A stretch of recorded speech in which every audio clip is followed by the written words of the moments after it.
Now, Governor DeSantis, as I mentioned, will be delivering his State of the State address tomorrow. By the way, his brand new book, The Courage to Be Free, is already a #1 bestseller. He is now joining us, Florida Governor Ron DeSantis. Governor, great to have you back. Thank you. Good evening, Sean. Thanks for having me. Let's just start with what I think just is so glaring to me. You know, for 175 years, the state of California, they always gained population. People would move to the Golden State, you know, move west, et cetera. That has now not only stopped the last 3 years, they're losing almost 1,000 residents a day while you're gaining nearly 1,000 residents a day. Tell us why you think this is happening. Well, Sean, you hit on the nail on the head. I mean, for about 175 years, Americans built a path to California. No one left California. It probably has more natural advantages than any state in the country. I, as a naval officer, actually spent time stationed at Coronado outside of San Diego. Absolutely beautiful place. And yet, when I became governor, we started for the first time in Florida seeing California license plates in our state. And I can tell you a lot of my supporters were spooked because they didn't know how these people were going to vote. Well, it turns out a lot of these folks were people like us. They were disaffected by the bad policies. They were upset at the taxation. They were upset about how the government operated. They were upset about crime and these Soros-backed district attorneys letting criminals run wild. And they were very frustrated with the COVID lockdown policy. So it created a really perfect storm for people to uproot themselves and move across the entire United States to places like Florida. And I tell you, I always ask them, Sean, because it's one thing to move from the north to a warmer climate. California's got good weather. I say, are you glad you did it? And all of them so far that I've talked to have been glad that they've moved to Florida. Let me ask you about this battle with Gavin Newsom. He actually said these words, "Welcome to the real freedom state, California." That's what he said. You responded by saying that, well, great, Gavin, your state is hemorrhaging population to my state of Florida. You have gone out there on the record and said that your immigration plan would invalidate Governor Newsom's ID for illegal immigrants. Newsom shot back that Ron DeSantis is using migrants as pawns. Aren't sanctuary states, aren't they aiding and abetting law breaking? Isn't it still against the law to enter this country without proper permission? Of course. In Florida, we're not a sanctuary state. When I became governor, we were able to ban sanctuary cities. The rule of law is important. And so, of course, we're not going to recognize lawless identifications that are done by California. And California, they've abandoned the rule of law. They are a sanctuary state. They don't follow federal immigration laws. And of course, these Soros prosecutors, they pick and choose which laws to enforce. There'll be people in Los Angeles who will get mugged, Sean, on the street, and the prosecutor won't bring charges against these guys, and they end up going out and they victimize other people. So I think public safety is incredibly important. And when you abandon the rule of law, you end up getting a lot of the results that they've had in California, and people respond by fleeing the jurisdiction. Governor, you've taken on the issue of woke ideology, the fight of woke ideology, as you call it, and you said that you are not content to just keep taxes low and stay out of anything else, and that you believe that woke ideology is pernicious and that your policies are helping to protect people from having the woke ideology shoved down their throats in institution after institution after institution. Now, we see this in education. We see this pretty much in almost every aspect of life.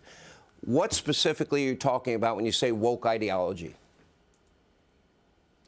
So what we're doing a couple things, Sean. One, just the recognition, I can win a landslide election by 1.5 million votes, and yet the left can still try to impose its agenda through all these other avenues to society. So we recognize that threat more than just what happens in the legislature. Obviously, you need to win those fights. So, for example, we've done things like ban critical race theory in our K-12 schools, no gender ideology. Of course, we got in the tussle with Disney, but second graders shouldn't be told that they were born in the wrong body.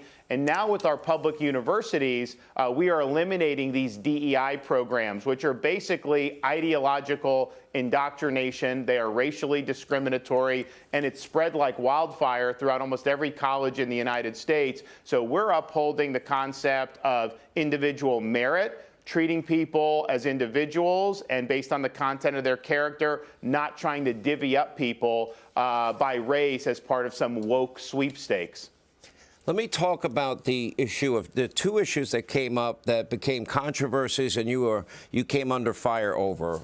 For example, education, K through third grade only, the issue of CRT and gender identity, you said will not be taught in schools, and many of your critics tried to call that the Don't Say Gay bill. The word gay was not in the bill. Correct me if I'm wrong.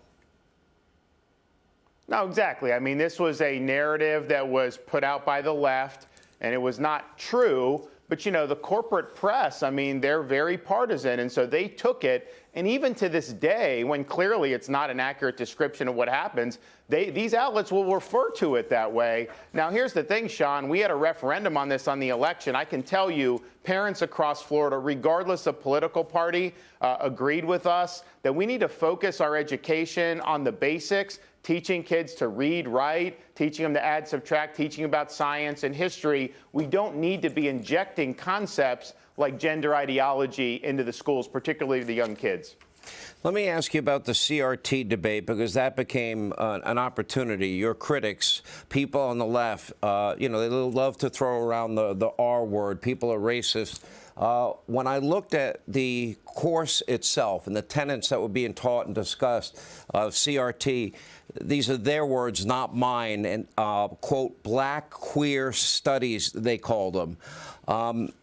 Why would this be taught in school? Why is this even being discussed? And I'm having a hard time understanding why it's even controversial. Why is there this push? Yeah. That doesn't sound like education to me. That's not reading, writing, math, science, history, computers, or preparing somebody for a career. That to me sounds like an agenda that is far different than anything educational that would serve an educational purpose. It's pure indoctrination, and it's effectively neo-Marxism. They're trying to jam queer theory into this. They're trying to jam concepts like CRT. And so that runs afoul of our standards. So the Florida Board of Education rejected that proposed AP course. But, you know, the media lied about that too, Sean. They tried to say that in the state of Florida, you know, they don't want to teach you about different aspects of African-American history, when in reality, our state law and our state standards require teaching all aspects of U.S. history, including history involving African Americans from slavery on. And so we're doing it right because that's factual history, but we're not going to let them hijack that to try to advance a left-wing agenda. I know it's the question that a lot of people have been asking, and there's a lot of speculation that you might be getting into the 2024 presidential race. I know your answer. I hate to ask questions that I think I know the answer to. What is your answer?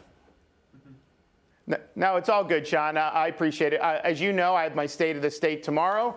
We've got a great legislative session coming up. I mean, we won a big victory, swept in a lot of people to office. That's a vindication of what we did the last 4 years. It was also an opportunity. So we're really laser focused on that. As you mentioned, we do have the book, The Courage to Be Free. Give us a few months on that. I think we're going to put up a lot of wins, and then we'll be in a better position to make a decision about the future. Is it fair to say you're thinking about it?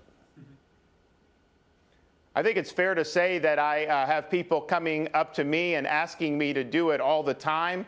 I'm very good about just putting one step in front of the other and focusing on the task at hand. So I don't get too far down the field with anything. I got to execute the mission right here. And as we get beyond that, we'll take a look.